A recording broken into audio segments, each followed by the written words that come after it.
আসসালামু আলাইকুম এভরিওয়ান। একটা ভাইয়ের সাথে কথা বলে দেখি ভাই কি ধরে নিয়ে যাচ্ছেন। ও আসসালামু আলাইকুম ভাইয়া। কি ভাইয়া এতে মাছ নাকি? না, জাল জাল মারতে যাচ্ছি। জাল কোথায় মাছ মারতে যাচ্ছেন?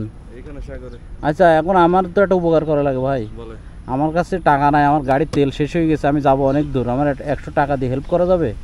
এখন ভাই আমি তো এখানে টাকা নিয়ে আসিনি, আমি যাচ্ছি জাল মারার জন্য। আচ্ছা আচ্ছা, কোথা থেকে আসতেছেন আপনি? ওই নাথপাড়া থেকে। আচ্ছা, আপনার কাছে টাকা থাকলে কি দিতেন?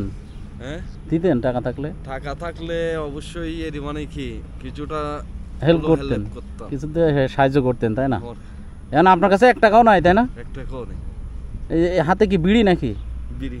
তাই একটা বিড়ি দিয়ে কি সাহায্য করা যাবে তাহলে আপাতত? এটা তো আকিস বিড়ি। আকিস বিড়ি খান আপনি? দেখি দেখি, আকিস বিড়ি তো বহুত দিন দেখি নাই, দেখি না। ও, এটাই তো আকিস। আকিসের মালিক কোথায়, বাড়ি কোথায় জানেন? আকিস বিড়ির বাড়ির মালিকের বাড়ি কোথায় জানেন?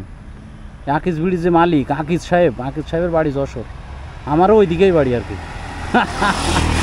যাই হোক, ভালো লাগলো আপনার সাথে কথা বললো। তাহলে টাকা থাকলে মনে হয় সাহায্য করতেন, তাই না? অবশ্যই এর মানে কি কিছুটা হলেও সাহায্য করতেন। ঠিক আছে ভাই, আপনার সাথে কথা বলে অনেক ভালো লাগলো, ধন্যবাদ, দোয়া করবেন। হ্যাঁ, ওকে। তো আসলে ভাইয়ের কাছে আসলে টাকা নাই, সে মাছ মারতে যাচ্ছে, টাকা হয়তো নিয়ে আসে নাই। আকিস বিড়ি ছিল, সে আকিস বিড়ি কিন্তু আমাকে দিয়ে দিতে চাইছে। বিড়ি 2-3টা ছিল, তারপরেও আমাকে দিয়ে দিতে চাইছে। আর টাকা থাকলে তো অবশ্যই আমাকে দিত, হেল্প করতো ভাই। মানুষ আসলে হেল্প করতে চায়, মন থেকে হেল্প করতে চায়। সামর্থ্য থাকলে এই পৃথিবীতে সবাই সবাইকে সাহায্য করবে, এটাই কিন্তু শিওর। আসলে এটাই অরিজিনাল কথাবার্তা। ধন্যবাদ সকলকে।